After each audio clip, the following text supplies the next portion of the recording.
It's மே 8, 2026. அப்படியே ஒரு 3 years பின்னாடி போனா, மே 8, 2023. அன்னைக்கு தான் என்னோட பேட்ச் 12த் ரிசல்ட் வந்துருந்துச்சு. ரிசல்ட்க்கு முன்னாடி வீட்லலாம் பேசி ஒரு காலேஜ் செலக்ட் பண்ணிட்டோம். ஸோ ரிசல்ட் அன்னைக்கு அட்மிஷன் போடலான்னு கிளம்பிட்டேன். ரிசல்ட் டைமிங் காலைல 9:30 சொல்லியிருந்தாங்க. பட் சம் டெக்னிக்கல் இஷ்யூஸ்னால அது 1 ஹவர் டிலே ஆயிடுச்சு போல.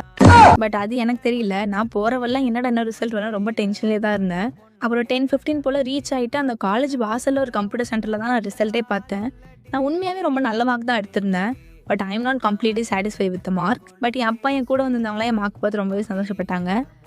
அப்புறம் மார்க் ஷீட் ஜெராக்ஸ்லாம் எடுத்துகிட்டு நானும் அட்மிஷன்லாம் போட்டு வந்துட்டேன். தென் ஒரு 2 மந்த்ஸ்க்கு அப்புறம் தான் எங்களுக்கு காலேஜ் ஓப்பன் பண்ணாங்க. கரெக்டாக சொல்லணும்னா ஜூலை 3, 2023. அண்ட் நான் காலேஜ் ஹாஸ்டலில் தான் ஸ்டே பண்ணியிருந்தேன். ஸ்டார்டிங்கில் ஒரு நல்ல ரூம்மேட்ஸ் கம்ஸ் ஃப்ரெண்ட்ஸ், அப்புறம் ரொம்பவே சப்போர்ட்டிவான கிளாஸ்மேட்ஸ், அந்த மாதிரி எனக்கு ரொம்ப சூப்பரான ஃப்ரெண்ட்ஸ் சர்க்கிள்ஸ் கிடைச்சாங்க. பட் ஓவர் த டைம் அதெல்லாம் அப்படியே கம்மியாகிட்டே போயிடுச்சு. ஹாஸ்டலில் ஃபஸ்ட் இயரே நிறையா பேட் மெமரிஸ், அதெல்லாம் பேர் பண்ண முடியாமல் மென்டலாகவும் சரி ஃபிசிக்கலாகவும் சரி நான் ரொம்பவே கஷ்டப்பட்டேன். இந்த மாதிரிலாம் பேட் எக்ஸ்பீரியன்ஸ் இருந்தனாலே என்னமோ தெரியல, ஃபஸ்ட் இயர் மட்டும் எனக்கு ரொம்பவே லாங்காக போச்சு. அப்புறம் செகண்ட் இயர்லாம் எப்படி போச்சுன்னே தெரில. இன்ஃபேக்ட் செகண்ட் இயர்லாம் படித்த மாதிரி தான் இருக்குது. தேர்ட் இயர்லாம் எப்பயும் போல் வைவா ப்ராஜெக்ட் பிளேஸ்மெண்ட் அந்த மாதிரி உண்மையாகவே நல்லா போச்சு.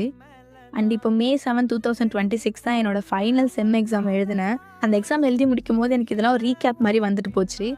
ரொம்பவே எமோஷ்னலாக ஃபீல் பண்ணேன். அட் த சேம் டைம் அதுக்குள்ளே 3 இயர்ஸ் முடிச்சுட்டு ஒரு டிகிரி வாங்க போகிறோம் அப்படின்னு நினைக்கும் போது ஒரு மாதிரி ஜாலியாக தான் இருக்குது. நான் ஸ்ரீமந்த் இந்திரா காந்தி காலேஜ் திருச்சியில் தான் பிஎஸ்சி கம்ப்யூட்டர் சயின்ஸ் படித்தேன்.